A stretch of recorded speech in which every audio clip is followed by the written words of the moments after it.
ನಮಸ್ಕಾರ. ಇವತ್ತು ವಿಶೇಷವಾಗಿ ನಿರ್ಜಲ ಏಕಾದಶಿ. ಬನ್ನಿ ಶ್ರೀ ಮಹಾವಿಷ್ಣುವಿನ ದ್ವಾದಶ ನಾಮ ಪಂಜರ ಸ್ತೋತ್ರವನ್ನು ಪಾರಾಯಣ ಮಾಡೋಣ. ತುಂಬ ವಿಶೇಷವಾದಂಥ ಒಂದು ಅನುಗ್ರಹವನ್ನು ಭಗವಂತನಿಂದ ಪಡ್ಕೊಳ್ಳೋಣ. ಬನ್ನಿ ಶ್ಲೋಕ ಪಾರಾಯಣವನ್ನು ಶುರು ಮಾಡೋಣ ಸ್ನೇಹಿತರೆ. ಪುರಸ್ಥಾತ್ ಕೇಶವಃ ಪಾತು ಚಕ್ರೀ ಜಾಂಬೂನದ ಪ್ರಭಃ ಪಶ್ಚಾನ್ನಾರಾಯಣ ಶಂಕೀ ನೀಲಜೀಮೂತ ಸನ್ನಿಭಃ ಇಂದೀವರದಲಶ್ಯಾಮೋ ಮಾಧವೋರ್ಧ್ವಂ ಗದಾಧರಃ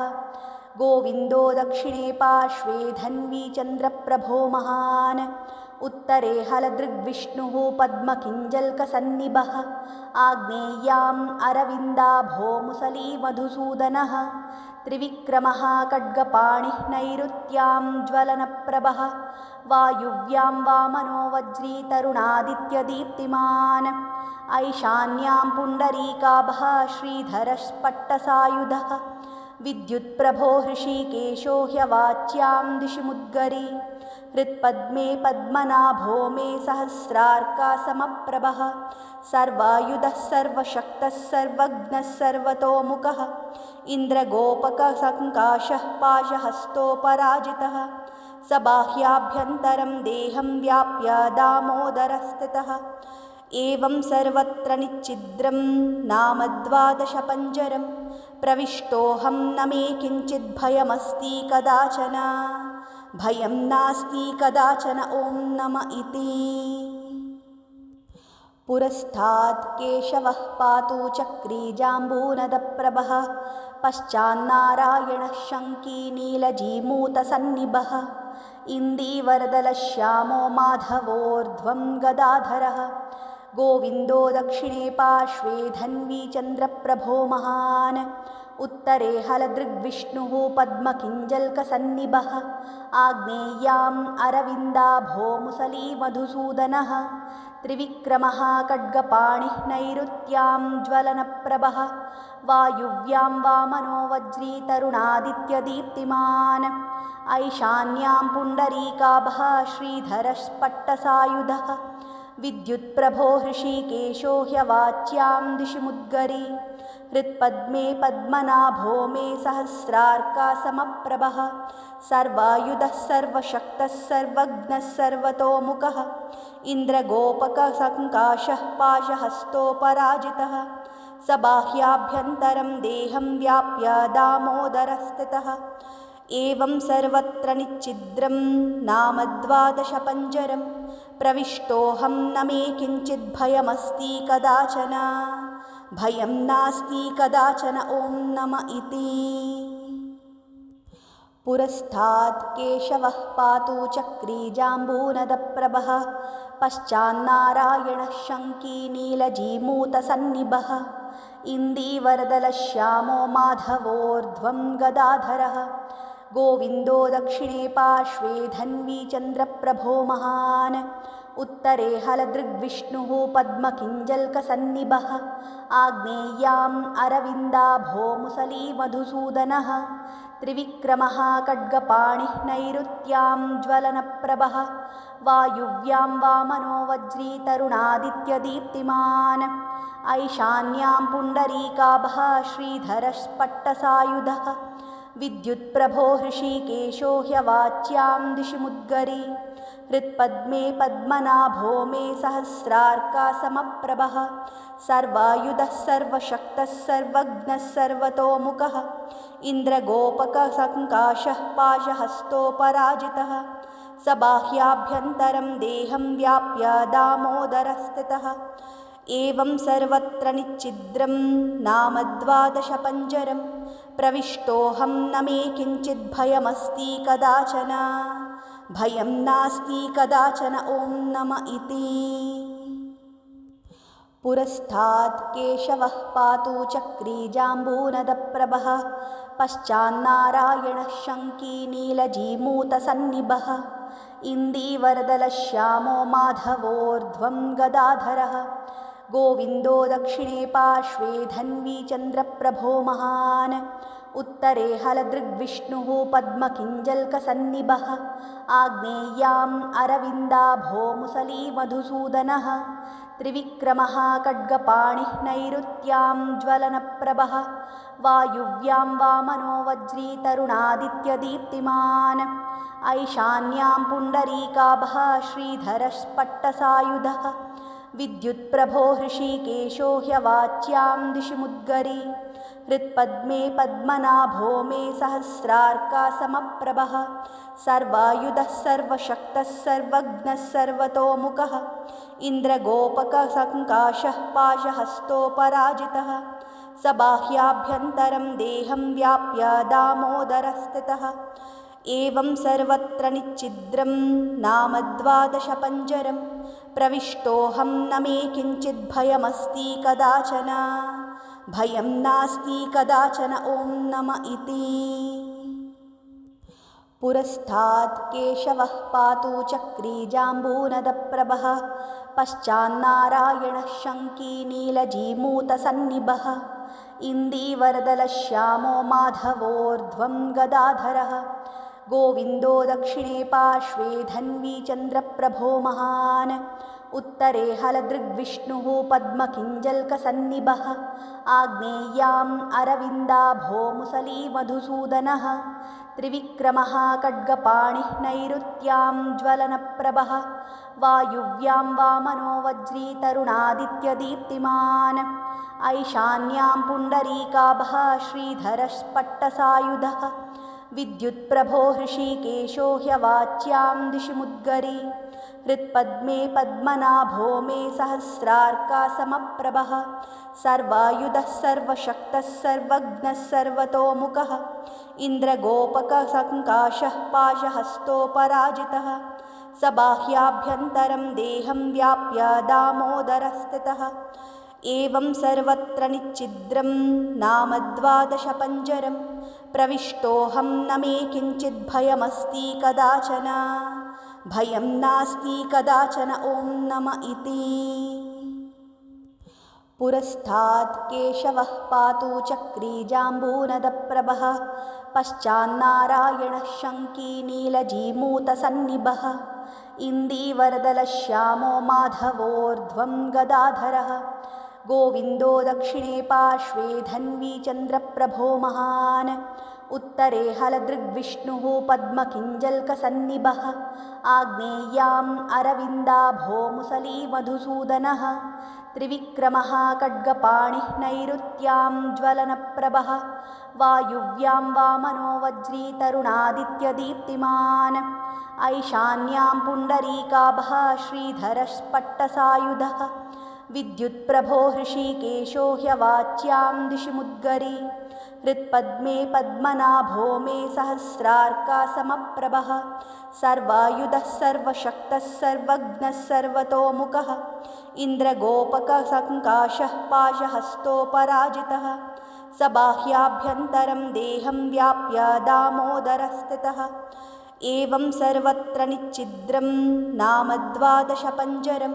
प्रविष्टोऽहं न मे किञ्चिद्भयमस्ति कदाचन भयं नास्ति कदाचन ॐ नम इति। पुरस्तात् केशवः पातु चक्री जाम्बूनदप्रभः पश्चान्नारायणः शङ्की नीलजीमूतसन्निभः इन्दीवरदलश्यामो माधवोर्ध्वं गदाधरः गोविन्दो दक्षिणे पार्श्वे धन्वी चन्द्रप्रभो महान् उत्तरे हलदृग्विष्णुः पद्मकिञ्जल्कसन्निभः आग्नेय्याम् अरविन्दाभो मुसलीमधुसूदनः त्रिविक्रमः खड्गपाणिः नैऋत्यां ज्वलनप्रभः वायुव्यां वामनो वज्रीतरुणादित्यदीप्तिमान् ऐशान्यां पुण्डरीकाभः श्रीधरस्पट्टसायुधः विद्युत्प्रभो हृषीकेशो ह्यवाच्यां दिशि मुद्गरी हृत्पद्मे पद्मनाभो मे सहस्रार्कासमप्रभः सर्वायुधः सर्वशक्तः सर्वज्ञः सर्वतोमुखः इन्द्रगोपकसङ्काशः पाशहस्तोपराजितः स बाह्याभ्यन्तरं देहं व्याप्य दामोदरस्थितः एवं सर्वत्र निच्छिद्रं नाम द्वादशपञ्जरं प्रविष्टोऽहं न मे किञ्चिद्भयमस्ति कदाचन भयं नास्ति कदाचन ॐ नम इति। पुरस्तात् केशवः पातु चक्री जाम्बूनदप्रभः पश्चान्नारायणः शङ्की नीलजीमूतसन्निभः इन्दीवरदलश्यामो माधवोर्ध्वं गदाधरः गोविन्दो दक्षिणे पार्श्वे धन्वी चन्द्रप्रभो महान् उत्तरे हलदृग्विष्णुः पद्मकिञ्जल्कसन्निभः आग्नेय्याम् अरविन्दाभो मुसली मधुसूदनः त्रिविक्रमः खड्गपाणिः नैऋत्यां ज्वलनप्रभः वायुव्यां वामनो वज्रीतरुणादित्यदीप्तिमान् ऐशान्यां पुण्डरीकाभः श्रीधरस्पट्टसायुधः विद्युत्प्रभो हृषीकेशो ह्यवाच्यां दिशि मुद्गरी हृत्पद्मे पद्मनाभो मे सहस्रार्कासमप्रभः सर्वायुधः सर्वशक्तः सर्वज्ञः सर्वतोमुखः इन्द्रगोपकसङ्काशः पाशहस्तोपराजितः स बाह्याभ्यन्तरं देहं व्याप्य दामोदरस्थितः एवं सर्वत्र निच्छिद्रं नाम द्वादशपञ्जरं प्रविष्टोऽहं न मे किञ्चिद्भयमस्ति कदाचन भयं नास्ति कदाचन ॐ नम इति। पुरस्तात् केशवः पातु चक्री जाम्बूनदप्रभः पश्चान्नारायणः शङ्की नीलजीमूतसन्निभः इन्दीवरदलश्यामो माधवोर्ध्वं गदाधरः गोविन्दो दक्षिणे पार्श्वे धन्वी चन्द्रप्रभो महान् उत्तरे हलदृग्विष्णुः पद्मकिञ्जल्कसन्निभः आग्नेय्याम् अरविन्दाभो मुसली मधुसूदनः त्रिविक्रमः खड्गपाणिः नैऋत्यां ज्वलनप्रभः वायुव्यां वामनो वज्रीतरुणादित्यदीप्तिमान् ऐशान्यां पुण्डरीकाभः श्रीधरस्पट्टसायुधः विद्युत्प्रभो हृषीकेशो ह्यवाच्यां दिशि मुद्गरी हृत्पद्मे पद्मनाभो मे सहस्रार्कासमप्रभः सर्वायुधः सर्वशक्तः सर्वज्ञः सर्वतोमुखः इन्द्रगोपकसङ्काशः पाशहस्तोपराजितः स बाह्याभ्यन्तरं देहं व्याप्य दामोदरस्थितः एवं सर्वत्र निच्छिद्रं नाम द्वादशपञ्जरं प्रविष्टोऽहं न मे किञ्चिद्भयमस्ति कदाचन भयं नास्ति कदाचन ॐ नम इति। पुरस्तात् केशवः पातु चक्री जाम्बूनदप्रभः पश्चान्नारायणः शङ्की नीलजीमूतसन्निभः इन्दीवरदलश्यामो माधवोर्ध्वं गदाधरः गोविन्दो दक्षिणे पार्श्वे धन्वी चन्द्रप्रभो महान् उत्तरे हलदृग्विष्णुः पद्मकिञ्जल्कसन्निभः आग्नेय्याम् अरविन्दाभो मुसली मधुसूदनः त्रिविक्रमः खड्गपाणिः नैऋत्यां ज्वलनप्रभः वायुव्यां वामनो वज्रीतरुणादित्यदीप्तिमान् ऐशान्यां पुण्डरीकाभः श्रीधरस्पट्टसायुधः विद्युत्प्रभो हृषीकेशो ह्यवाच्यां दिशि मुद्गरी हृत्पद्मे पद्मनाभो मे सहस्रार्कासमप्रभः सर्वायुधः सर्वशक्तः सर्वज्ञः सर्वतोमुखः इन्द्रगोपकसङ्काशः पाशहस्तोपराजितः स बाह्याभ्यन्तरं देहं व्याप्य दामोदरस्थितः एवं सर्वत्र निच्छिद्रं नाम द्वादशपञ्जरं प्रविष्टोऽहं न मे किञ्चिद्भयमस्ति कदाचन भयं नास्ति कदाचन ॐ नम इति। पुरस्तात् केशवः पातु चक्री जाम्बूनदप्रभः पश्चान्नारायणः शङ्की नीलजीमूतसन्निभः इन्दीवरदलश्यामो माधवोर्ध्वं गदाधरः गोविन्दो दक्षिणे पार्श्वे धन्वी चन्द्रप्रभो महान् उत्तरे हलदृग्विष्णुः पद्मकिञ्जल्कसन्निभः आग्नेय्याम् अरविन्दाभो मुसली मधुसूदनः त्रिविक्रमः खड्गपाणिः नैऋत्यां ज्वलनप्रभः वायुव्यां वामनो वज्रीतरुणादित्यदीप्तिमान् ऐशान्यां पुण्डरीकाभः श्रीधरस्पट्टसायुधः विद्युत्प्रभो हृषीकेशो ह्यवाच्यां दिशि मुद्गरे हृत्पद्मे पद्मनाभो मे सहस्रार्कासमप्रभः सर्वायुधः सर्वशक्तः सर्वज्ञः सर्वतोमुखः इन्द्रगोपकसङ्काशः पाशहस्तोपराजितः स बाह्याभ्यन्तरं देहं व्याप्य दामोदरस्थितः एवं सर्वत्र निच्छिद्रं नाम द्वादशपञ्जरं प्रविष्टोऽहं न मे किञ्चिद्भयमस्ति कदाचन भयं नास्ति कदाचन ॐ नम इति। पुरस्तात् केशवः पातु चक्री जाम्बूनदप्रभः पश्चान्नारायणः शङ्की नीलजीमूतसन्निभः इन्दीवरदलश्यामो माधवोर्ध्वं गदाधरः गोविन्दो दक्षिणे पार्श्वे धन्वी चन्द्रप्रभो महान्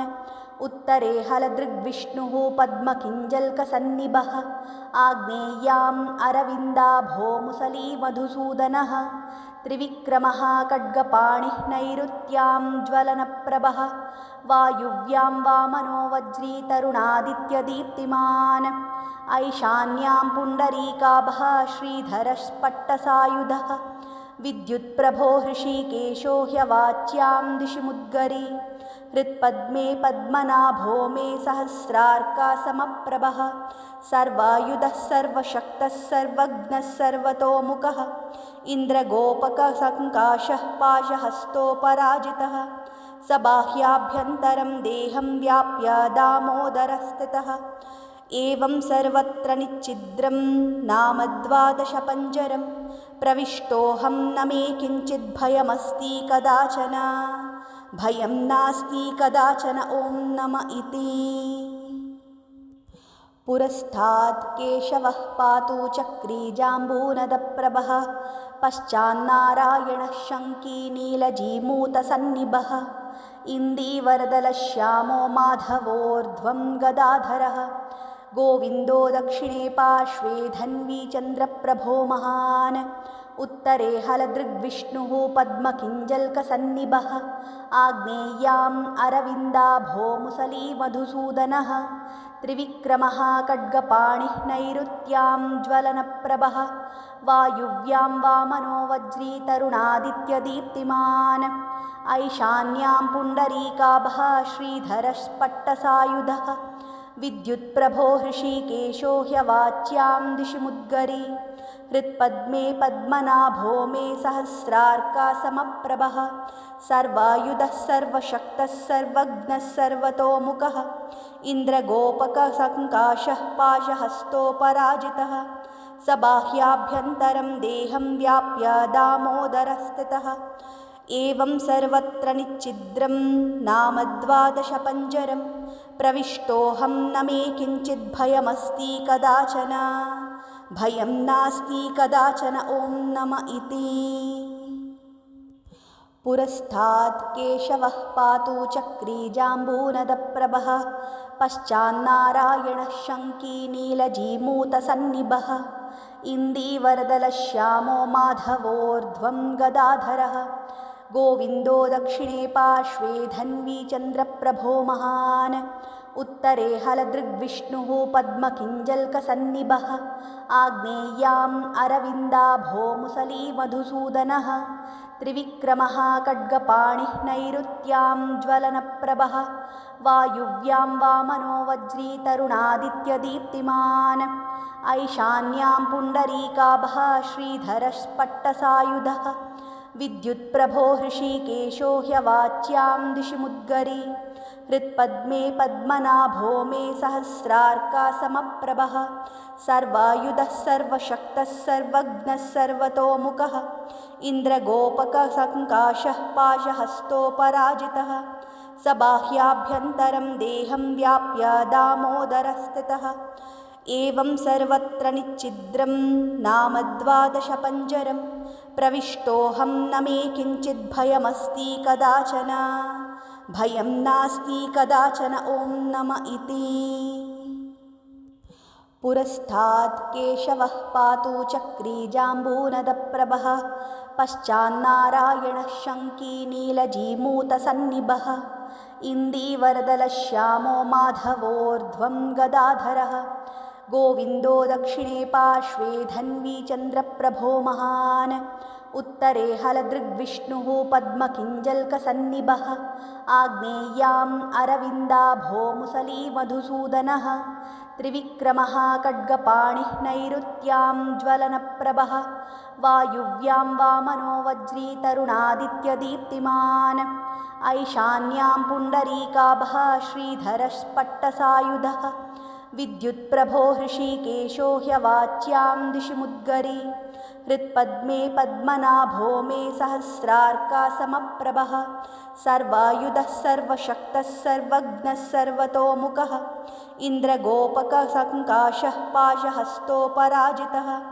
स बाह्याभ्यन्तरं देहं व्याप्य दामोदरस्थितः एवं सर्वत्र निच्छिद्रं नाम द्वादशपञ्जरं प्रविष्टोऽहं न मे किञ्चिद्भयमस्ति कदाचन भयं नास्ति कदाचन ॐ नम इति।